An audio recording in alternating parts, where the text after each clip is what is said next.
I know you use a lot and are a big advocate for it, is check out my cards. Yep. You know, I pre this interview, we talked a little bit about it on the pod when I was just chatting, but the draft is coming up.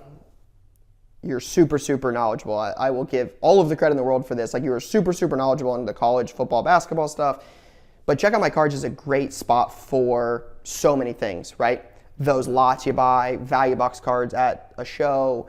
But one of the things I prefaced on the beginning of this show was having cards available for sale on draft night when you've got a college team and a pro team fan looking for the same one player that is now drafted and has a smaller card pool than they will a year from now.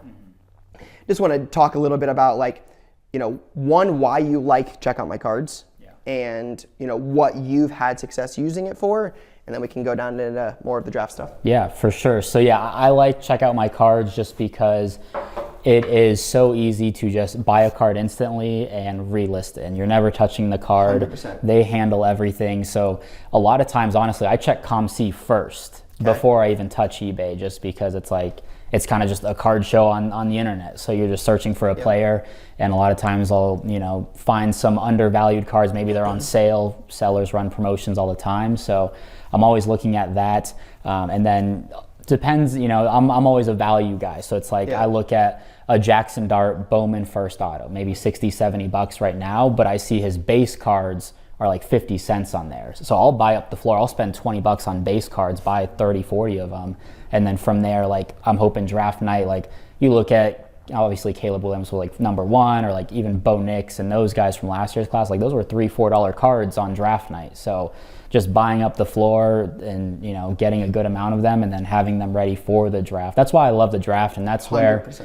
Bowman 2022 was like instrumental in my card journey, because I realized the release date was like late February, early March, around this time, 3 years ago or whatever. And it was like, a lot of these guys are about to get drafted. Every fan in America is watching the draft. They want to see who their team is drafting, and there's just so many more eyeballs.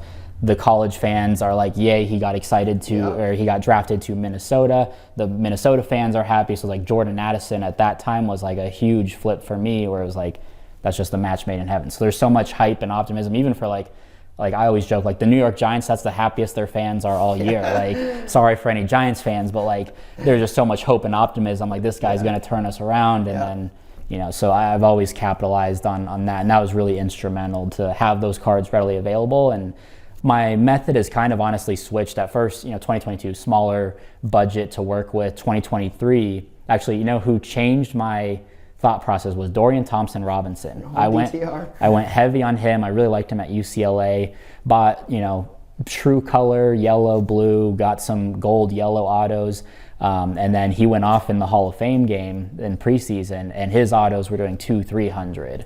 And so at that point, I was like, I think ink is the play. Like, I put a heavy emphasis on buying the autos. Like, I bought yellow autos that were doing 20 at the time that sold for 200. And, you know, the true yellow I bought for maybe 7, sold it for like 25. So just like the spread of like the hype just increases tremendously for ink. So then I kind of focused on ink, and then now, you know, even like inserts on draft night, like Bo Nix or unexpected risers, early risers, delights. The Bowman Chrome inserts, like those were doing like $7 on draft night, and I was buying them 50, 70 cents when he was getting first round hype. So it's cool just that you're able to go on the platform, buy up the floor, and then just save them for draft night and hopefully unload them. And then, you know, one thing that I've learned, and we'll talk about it, I'm sure, is like, there's so many opportunities with college cards, like off-season hype. Then you've got, you know, ranked matchups, and then you've got, you know, the Heisman chase, college football playoffs now with 12 teams, the draft. Like, before I used to think, all right, the draft, I've got to be, you know, out of these, and, you know, hopefully can dump most of these and fire sale if, you know, they don't sell. But now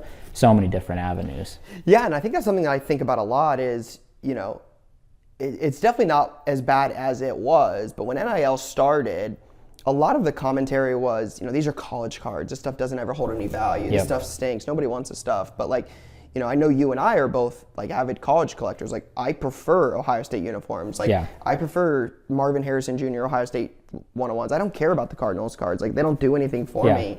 And I look at that now, and it's like you said, some of these moments, like, you know, Travis Hunter has cards. He's a top 5 pick. He's a Heisman Trophy winner, like being able to buy those cards in the moment, and then you've got platforms like Check Out My Cards where you now have many options to sell guys in the moment who had cards during their collegiate career. Like you said, there's the timeline to move a card and the different opportunities that arise before they even get to the NFL draft is crazy compared to what it was 5 years ago when it, or even the early days of NIL.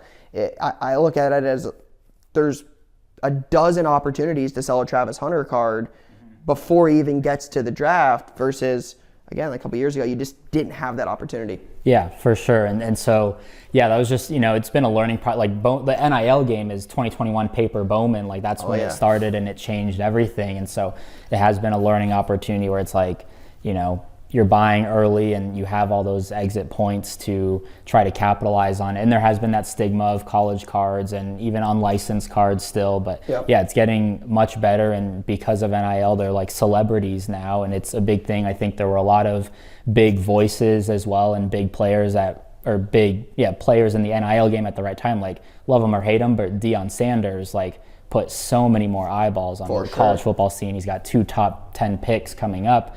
I mean, Colorado, when I was at Arizona, that was like your homecoming game. Like, I don't think we lost to them in the Pac-10, Pac-12 era. Like, and now every game is televised. So, like, everyone's watching that. And obviously, like, Caitlin Clark for college sports and women's sports in general. So, a lot of those early in the NIL era have certainly opened up the door and I think broken down that barrier.